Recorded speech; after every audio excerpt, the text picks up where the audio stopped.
year in March. So it's interesting to see these aircraft so prominently featured at the parade. And of course, Ankit, that was one of his last appearances before going missing, right, for quite some time. Exactly, right. Oh, here we go. We have some anti-tank guided missiles coming up, looks like. Yeah, these are actually very interesting systems, those anti-tank missiles.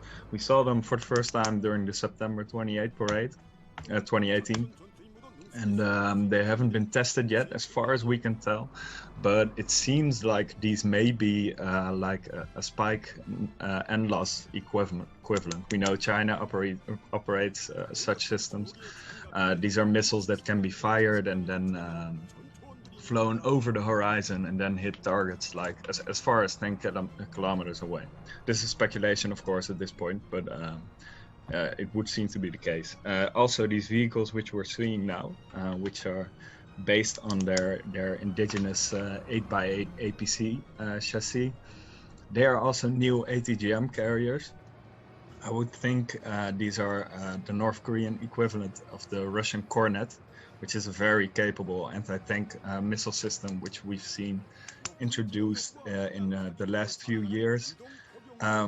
This 8x8 APC just coming into the shot right now is also entirely new.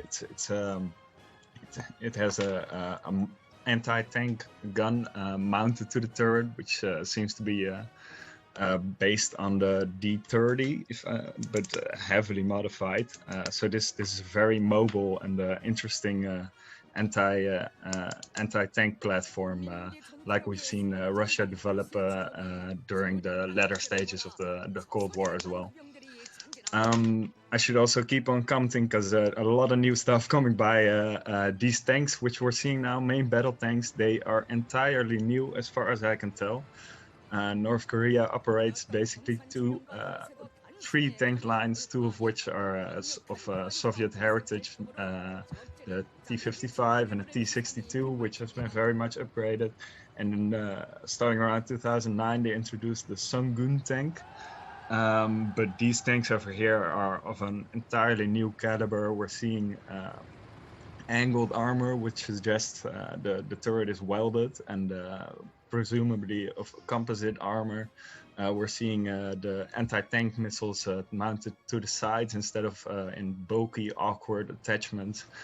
I'm seeing smoke grenade dischargers hidden away in the design in a manner consistent with the new Russian T-14 Armada. So they're possibly trying to mirror the aesthetics of that. The guns that are rolling into screen now are artillery, which was first shown in the 2018 parades as well. Those are entirely new self-propelled guns that they've suddenly been introducing.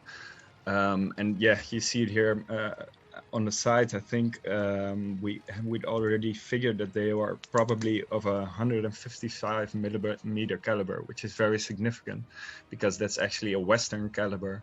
So that suggests some transfer of technology, possibly from China or an export variant made by Russia of their artillery. A lot of very new developments here.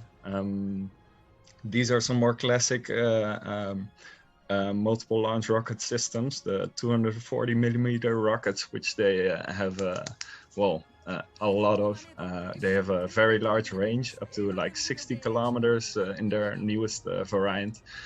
These systems are dreaded because they can be upgraded to have GPS guidance and therefore strike targets in the south with pretty large warheads and pretty accurately.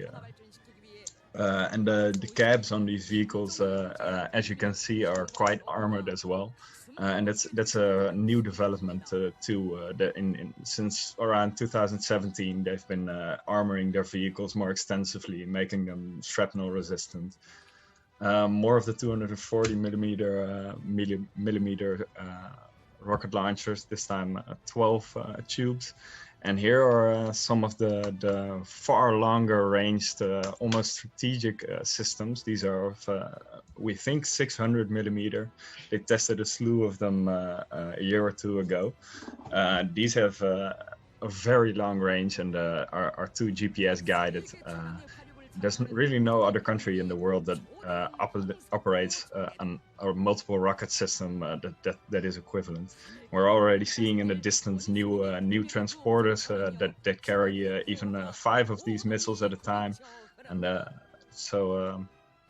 those are new to this parade as well. We've so far only seen a transporter that carries 4 and then one that carries 6, which I believe we're going to see next. Yeah, that's the KN-25 program that Kim Jong-un has been very pleased with in particular, given the recent slate of promotions for Ri Pyeong-chul.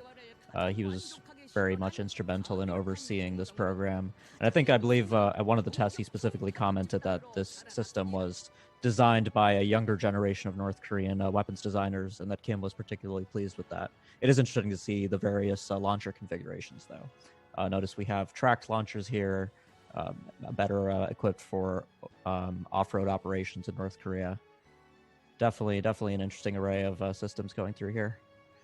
Yeah, and North Korea actually has some difficulty in producing these transporters. And the chassis you're seeing here is produced at the same factory that produces their main battle tanks. And that's part of the reason why we're thinking they probably had to suspend their main battle tank production for some time to allow for new transporter erector launchers for all of these ballistic missile systems. So this transporter we're seeing here, truck-based, is entirely new. It carries 5 missiles, 5 of the 600 millimeter missiles instead of 4 or 6. And the advantage, of course, of wheels is faster transportation across roads, whereas a tracked chassis may be more convenient when you want to hide your abilities in rough terrain. So North Korea investing in both is significant. I think this really ensures a very extensive striking capacity for them. Especially since we're seeing so many of these systems now. Is this the Kumsong 3 surface-to-ship? This is the Coastal Defense Cruise Missile, the Kumsong 3 variant, known to the U.S. as the KN-19. This was initially paraded in April 2017 and then tested later that year. It's thought to have a fairly capable upgraded seeker multimodal. North Korea recently also conducted a test of this system off their east coast. Yeah, it even has in newest tests we've even seen it has like waypoint abilities, so you can fire a bunch of these missiles, have them hover around in the sky, and then strike all at once. And what's this? What's this? This looks like Pukguksong 3 submarine launch ballistic missile, which I'm actually quite pleased to see at the parade. 4. It says Pukguksong 4A. Okay, so this is interesting. This is interesting. Seems to, yeah. 4A on the cover. 4A. Yeah, 4A it seemed. They hadn't really confirmed to us whether or not this was the Pukguksong 3 or some new development. It was mainly assumed that was the case because they hadn't really shown us the Pukguksong 3. But this may be, they have 2 new SLBM capable platforms under development, and both may be carrying different types of missiles, so that may explain that.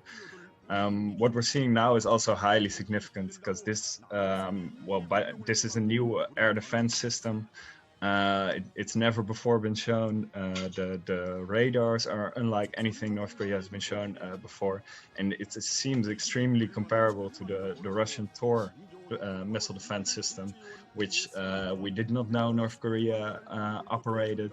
This fills a very specific gap in their air defense capabilities, which must have been, one of the biggest lacking points in North Korean air defense capabilities. Honestly, I'm not quite sure where they could have sourced this technology. You could make the case that they got it before the sanctions era from Russia, but I would deem that somewhat unlikely.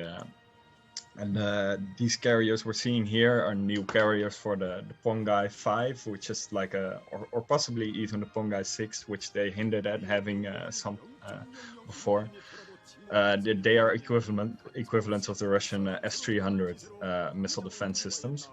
We've seen those tested before, but never on these trucks. That's right. And here we appear to have the return of the Pukguksong 2, the older SLBM on land, the medium-range ballistic missile, first tested in February 2017. I'm again curious to see how many launchers we have. I will be interested to return to the Pukguksong 4A because that is a materially new capability that North Korea has not hinted at. So that was quite interesting to see. So we got 1, 2. 1, 2 up so far. Yeah, 1, 2, 4A, I suppose, and they only showed us some blurry propaganda images of what seemed to be a tree somewhere, but we don't know if that's actually been introduced. Right. And presumably the big ICBM. That looks like 4, type. I think. Yeah, 4. Oh yeah, 4. sorry, you're counting the tells. Yeah. If it's 6, that would correspond to previous parade. This looks like some KN-23s approaching. The short-range ballistic missile first tested in 2019, first paraded in February 2018. It's a lot of equipment. It really is. We didn't get a good look at the number of Pukguksong 2 tells, but perhaps they'll be in the frame soon. I might be mistaken here, but these air defense systems, those